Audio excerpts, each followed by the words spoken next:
নাই, এবং সেইটা করাই হচ্ছে এই ইমিউনোথেরাপির কাজ, যাতে রিকারেন্স এবং মেটাস্টেসিসটাকে আমরা প্রিভেন্ট করতে পারি অথবা কিওর করতে পারি। বাট প্রাইমারি ক্যান্সারের কিওর সেই লক্ষ্য নিয়ে ক্যান্সার ভ্যাকসিন কিংবা ইমিউনোথেরাপিটা এখনো সেইভাবে শুরু তার মানে হয়নি। আপনি যেটা আবিষ্কার করলেন সেটা ইন জেনারেলি সব ধরনের ক্যান্সার ট্রিটমেন্টেই ব্যবহার করা সম্ভব, তাই কি? তাই। ওকে, আমরা একটু জানতে চাই যে আলটিমেটলি পুরো সিনারিওটা যদি দেখি আমরা, ক্যান্সার কেন হচ্ছে সেটা কিন্তু আমরা এক্স্যাক্টলি এখন পর্যন্ত জানি না। এবং তারপরে আপনি যে ইমিউন সিস্টেমের কথা বলছেন সেটা আপনি নিশ্চয়ই পরীক্ষা নিরীক্ষা করেছেন, করার পরে রেজাল্টটা এসছে। আপনার ক্ষেত্রে কত পার্সেন্ট সাকসেস আপনি পেয়েছেন গবেষণায়? আমাদের গবেষণায় আমরা 50% থেকে 80% পর্যন্ত প্রিভেনশন এবং চিকিৎসা দুটো মডেলই আমরা দেখেছি যে অর্জন করা সম্ভব মডেল সিস্টেমে। কিন্তু এগুলো যখন হিউম্যানে যাচ্ছে, কারণ আমরা এই কাজগুলো মূলত করি অ্যানিমেলের উপরে, বিভিন্ন ধরনের অ্যানিমেলের উপরে। অ্যানিমেলের উপরে করার পরে চলে যায় ফেজ 1 ট্রায়াল। সেখানে একটা চিকিৎসার সেফটি এবং অ্যাকসেপ্টেন্স কতটুকু সেটা নির্ধারণ করে। তারপর ফেজ 2, ফেজ 3।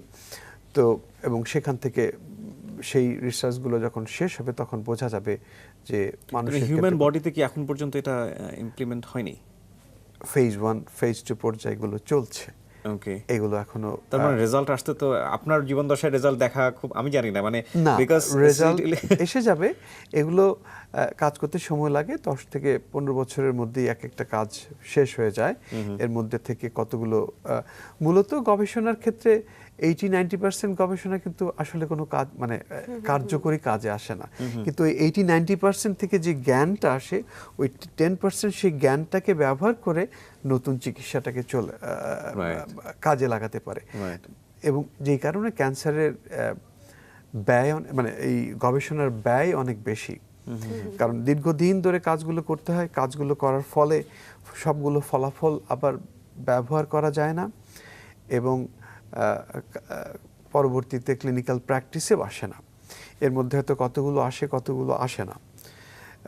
তবে ইমিউনোথেরাপির যেই কনসেপ্টগুলো এখন অ্যানিমেল মডেলে কাজ করছে, অনেকগুলোই তার পরবর্তীতে ক্লিনিক্যাল প্র্যাকটিসে এসছে। ক্লিনিক্যাল প্র্যাকটিসে আসার যে বললাম ফেজ 2, ফেজ 3, ওই ফেজ 2, ফেজ 3 কিন্তু মানুষের উপরেই কাজগুলো হচ্ছে। তখন মানুষের উপর থেকে ওইটার ফলাফলের ভিত্তিতে পরবর্তীতে ফেজ 3, 4-এ চলে যাচ্ছে, যখন সবাই সেটাকে ব্যবহার করছে। তো সেই পর্যায়ে অনেকগুলোই আছে, অনেক ড্রাগ এখন পর্যন্ত চলে এসছে। আমার যে কাজ, সেই কাজটা এখন বললাম যে ফেজ 1 ট্রায়ালে আছে, এপিজেনেটিক ভ্যাকসিন। পরবর্তী যে কাজগুলো করেছি আমি, যেগুলো ওই ওভারিয়ান ক্যান্সারের উপরে করা, সেটা এখন অ্যানিমেল মডেল শেষ করে ক্লিনিক্যাল ট্রায়ালের দিকে যাচ্ছে। সেটার জন্য আমরা রিসেন্টলি একটা বড় ধরনের গ্র্যান্ট পেয়েছি আমেরিকান ন্যাশনাল ক্যান্সার ইনস্টিটিউট থেকে। $3.2 মিলিয়ন একটা গ্র্যান্ট আমরা পেয়েছি। সেই কাজগুলোর উপর ভিত্তি করে এটা ক্লিনিক্যাল ট্রায়ালে যাবে কিনা সেটা আমরা জানতে পারবো। চমৎকার। স্যার, এখন তো ওভারিয়ান ক্যান্সার যেটা আমরা দেখছি যে খুব বেশি হচ্ছে, কখন একজন বুঝতে পারবে যে আমার আসলে ক্যান্সার আছে কিনা? দেখা যাচ্ছে স্যার প্রাইমারি লেভেলে কিন্তু ম্যাক্সিমাম সময় ধরা পড়ে না, বা কেউ জানতে পারছে না যে আমার ক্যান্সার হয়েছে। খুবই ইন্টারেস্টিং কোশ্চেনস। ক্যান্সার থেকে মানে পরিত্রাণ পাওয়ার অথবা চিকিৎসাটা গ্রহণ করার একটা মূল বিষয় হচ্ছে যে স্ক্রিনিং। তো স্ক্রিনিংটা যদি হয় এবং তখন সেই স্ক্রিনিং থেকে জানা যায়। বাট দুঃখজনক হলো সত্যি যে ওভারিয়ান ক্যান্সারের জন্য তেমন কোনো কার্যকরী স্ক্রিনিং টুলস আমাদের হাতে এখন পর্যন্ত নেই। এটাও আমার একটা গবেষণার কাজ আমরা করছি, যে কিভাবে ওভারিয়ান ক্যান্সারের আর্লি ডায়াগনোসিস করা যায় এবং কিভাবে ওভারিয়ান ক্যান্সারের স্ক্রিনিংয়ের মাধ্যমে যখন যেই স্টেজে আমরা ধরি, স্টেজ 1, স্টেজ 2 যখনই রোগী আসে, তখন একটা সহজ পরীক্ষার মাধ্যমে আমরা বলে দিতে পারবো যে এই রোগীটাকে কোন চিকিৎসা দিতে হবে। তো এই বিভিন্ন স্ক্রিনিংয়ের যে মলিকিউল যেগুলো দিয়ে স্ক্রিনিংটা করা হবে, সেগুলো আসলে এখনও বের করতে পারিনি। আমরা বের করার পর্যায়ে আছি, আমরা করছি। এগুলো যখন আমরা করে ফেলবো তখন অনেক অনেক রোগীকেই আমরা আগে ডায়াগনোসিস করতে পারবো এবং তার ভিত্তিতে চিকিৎসাটা আগে শুরু করতে পারবো। ক্যান্সারের একটা মূল বিষয় হচ্ছে যদি আর্লি স্টেজে চিকিৎসাটা শুরু করা যায়, অধিকাংশ ক্যান্সারের ক্ষেত্রেই ভালো ফলাফল পাওয়া যায়। মূলত রোগী যারা মারা যায় লেট স্টেজ ক্যান্সারে আক্রান্ত হয়ে আসার কারণে রোগীদের মানে ফ্যাটালিটিটা বেশি হয়। আমরা ঠিক এই জায়গা থেকে ফিরবো, কিন্তু ছোট্ট একটা বিরতির পর। দর্শক, নিচ্ছি বিরতি, আমাদের সাথেই থাকুন।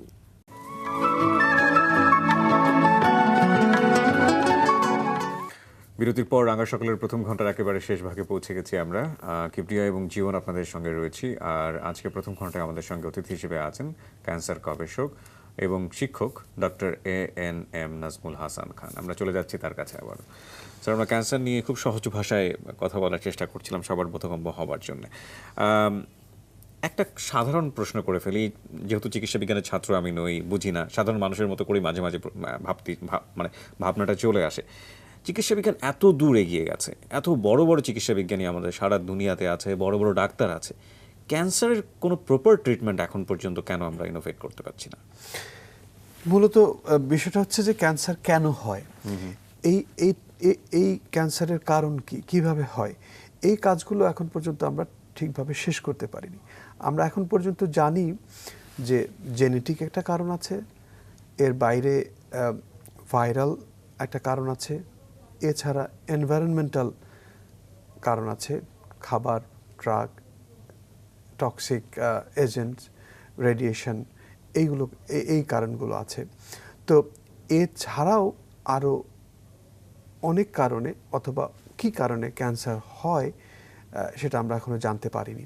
তো এই না জানার কারণেই মূলত চিকিৎসাটা বের করা সম্ভব হচ্ছে না। তবে আমি আশাবাদী যে যেভাবে গবেষণা চলছে, মলিকুলার বায়োলজি এগিয়ে যাচ্ছে, আমরা খুব শীঘ্রই ক্যান্সারের চিকিৎসার ক্ষেত্রে ইমিউনোথেরাপির মাধ্যমে আমরা সাফল্য অর্জন করতে পারবো। কারণ আমরা জানি অনেক কিছু। রাইট, আমরা যেমন বলতে পারি যে এইডস এর ক্ষেত্রে আমাদের এখন পর্যন্ত তেমন কোনো সফলতা নেই, কারণ এইডস মানেই মৃত্যু আমরা ধরেই নেই। ক্যান্সারের ক্ষেত্রেও আমাদের ব্যাপারটা সেরকমই। ইভেন ডায়াবেটিসের ক্ষেত্রে সারা জীবন সেটাকে নিয়ন্ত্রণে রাখতে হবে, এটা কখনো কিওর হয় না। এই বড় বড় জায়গাগুলোতে এটা কি চিকিৎসা বিজ্ঞানের একটা ইন দ্য লং টার্ম অনেক বড় একটা ফেইলিওর না? আপনার কি মনে হয়? এইচআইভির ক্ষেত্রে কিন্তু এখন চিকিৎসা আছে। এইচআইভি পুরোপুরি কিওর হয় এটা? হ্যাঁ, এইচআইভির ক্ষেত্রে এখন ভালো চিকিৎসা আছে, মানুষ বেঁচে থাকে এইচআইভির চিকিৎসা নিয়ে। সুতরাং এইচআইভির ক্ষেত্রে আমরা সফল। ভ্যাকসিনও ডেভেলপ হয়েছে এইচআইভির ক্ষেত্রে, সেটা কাজ শুরু হয়েছে, কাজ চলছে। ডায়াবেটিসের ক্ষেত্রে নিয়ন্ত্রণ করতে হয়, যেহেতু এটা অটো ইমিউন সিস্টেমের ইনভলভ, সেখানে ডায়াবেটিসের ক্ষেত্রেও গবেষণা হচ্ছে। ক্যান্সারের ক্ষেত্রে আমার মনে হয় সময়টা আরও বেশি লাগবে, কারণ ক্যান্সারের যে কারণগুলো সেগুলোই, যেমন আমার রিসেন্ট রিসার্চে আমরা দেখেছি যে ইমিউন সেলের মধ্যে এতদিন পর্যন্ত আমরা জানতাম যে শ্বেতকণিকা, white blood cell, neutrophil, macrophage, এগুলো ইনভলভ। প্ল্যাটিলেট, যেটা অনুচক্রিকা বলে, সেটার কোনো রোল আছে কিনা আমরা জানতাম না, কিন্তু আমার ছাত্রীরা কাজ করছে, সেখানে আমরা দেখছি যে প্ল্যাটিলেটও involve to create or cancer. So এই যে শরীরের যে অংশগুলো, শরীরের যে সেলগুলো ক্যান্সারকে বাড়তে সহযোগিতা করে, এটা আমরা এখনো পুরোপুরিভাবে জানতে পারিনি। যখন আমরা এই জিনিসগুলো জানতে পারবো, তখন আমরা সেটাকে কিওরের জায়গাতে নিয়ে আসতে পারবো, যেতে পারবো। এবং সেই কাজটা এখনো ক্যান্সারের ক্ষেত্রে হয়নি। মূলত ক্যান্সারের ইমিউন সিস্টেমের মাধ্যমে অথবা অন্য কোনোভাবে ক্যান্সারের চিকিৎসার কনসেপ্টটা শুরু হয়েছে হলো 1891 সালে প্রথম। এরপর প্রথম ক্যান্সার ভ্যাকসিন, যেটা BCG ভ্যাকসিন, যেটা টিভির জন্য ব্যবহার হয়, সেটা ক্যান্সার ভ্যাকসিন হিসাবে ব্যবহার করা শুরু হয়েছে 30 বছর আগে। সো আপনি দেখতে পাচ্ছেন সময়টা কত অল্প সময়ে আমরা এই চিকিৎসা বিজ্ঞানের শাখাটাকে খুব দ্রুত সফলতা আসুক। স্যার, আমরা এবার একটু অন্য প্রসঙ্গে চলে যেতে চাই। মনের ক্যান্সার দূর করার জন্য মনটাকে সজীব রাখতে হবে, এবং সেজন্য কবিতা অনেক বড় একটা জায়গা নিয়ে আছে আমাদের সাহিত্য কিংবা সংস্কৃতিতে। আপনি কবিতা লিখতেন একটা সময়, এখন হয়তো সময় হয় না, এরকম প্রবন্ধ লেখেন, এবং সেটা হয়তো আপনার গবেষণার উপরে। সেখান থেকে একটা কবিতা আজকে আমাদের জন্য নিয়ে এসছেন, আমরা সেখান থেকে একটু শুনতে চাই। খুবই ভালো। সেটা হচ্ছে 90-এর গণ অভ্যুত্থানে শহীদ ডাক্তার শামসুল আলম খান মিলন, যিনি আমার সহযোদ্ধা, সাথী, বন্ধু ছিলেন। 90-এর গণঅভ্যুত্থানের এরশাদ বিরোধী আন্দোলনে আমার এবং আমাদের মেডিকেল কলেজের, ঢাকা মেডিকেল কলেজের একটা এবং ঢাকা বিশ্ববিদ্যালয়ের বিরাট ভূমিকা ছিল। এরপরে মিলনের মৃত্যু হওয়ার পরে, মিলন ভাইয়ের মৃত্যুর পরে আমি একটা কবিতা লিখেছিলাম, সেটা আমি একটু শোনাচ্ছি। আমি একসময় কবিতা লিখতাম অসংখ্য, এখন আর লেখা হয় না। কবিতার শিরোনাম হচ্ছে মিলনের কথা। ভেসে যাওয়া জ্যোৎস্নায় কাল রাতে কথা হলো আকাশের এক অনিন্দ নক্ষত্রের সাথে, ঠিক যেমন করে কলেজের করিডোরে, ওটিতে, হসপিটালে, টিএসসি মধুর রেস্তোরাঁয়, রাজপথে, মিছিলে, বিএমএ, পিজিতে, স্লোগান মুখর হরতালের তপ্ত দুপুরে, বইমেলায় সত্যজিতের ছবিতে দেখা হলেই স্মিত হেসে বলতেন, কি খবর, মিছিলে যাবে না? আমাদের সেই প্রিয় মুখ, অমিত তেজ যোদ্ধা, শেষ রাতে কার্তিকের শহরে চাঁদ ডিশের আড়ালে ডুবে যাওয়ার আগে চুপিসারে ঠিক তেমনি করে বললেন, কি খবর, প্রগতির ক্যারাভান কি থামিয়ে দিলে? চারিদিকে ফসল কাটার গান, হেমন্তের উৎসব প্রতীক্ষায় আছে, আমাদের নিয়ে যাবে বসন্ত দিনে। ওঠো, সঙ্গীন কাঁধে নিয়ে ওঠো, নিষ্কর্মা দালালদের ঘাড় মোটকে শির দ্বারা শক্ত করে দাঁড়াও। স্যাটেলাইট নিয়ন্ত্রিত পৃথিবী এগিয়ে গেছে কত দূর। কোথায় টিঙ্কু প্রধান, কোথায় শফি আমান, 90-এর বীর যোদ্ধারা সব কোথায়? কোথায় মাহবুব সাদিক, কোথায় মোহন মুশতাক? পিছু হটার পথ কি খোলা আছে আর? Go ahead comrade, go ahead comrade.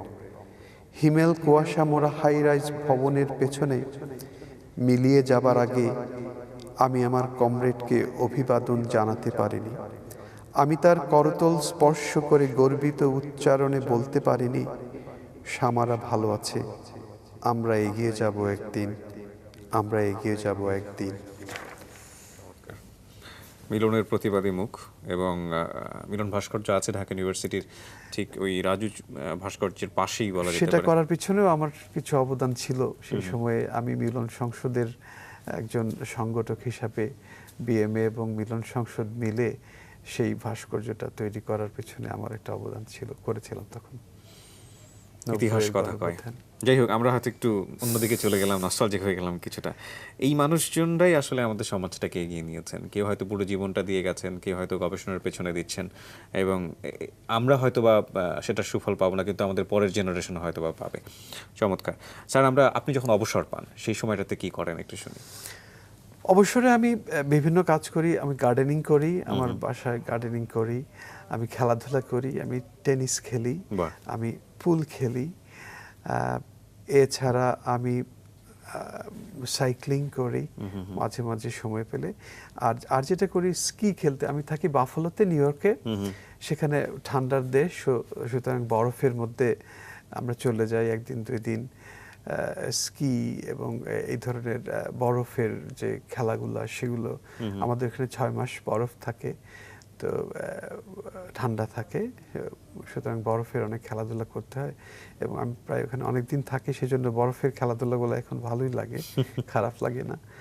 আর বই পড়ি, অসংখ্য বই পড়তে হয়, সাহিত্যের বাইরেও। সেই ছোটবেলায় শরৎচন্দ্র, দেবদাস দিয়ে শুরু হয়েছিল, এখনো আমার সেই পড়াটা চলছে। এখন কি শুধু গবেষণা নিয়ে পড়া হয় নাকি স্যার অন্য বিষয়গুলো পড়া হয়? অন্য বিষয়গুলো, বাংলাদেশের পত্রিকাগুলো পড়া হয় প্রতিদিনই নিয়মিত।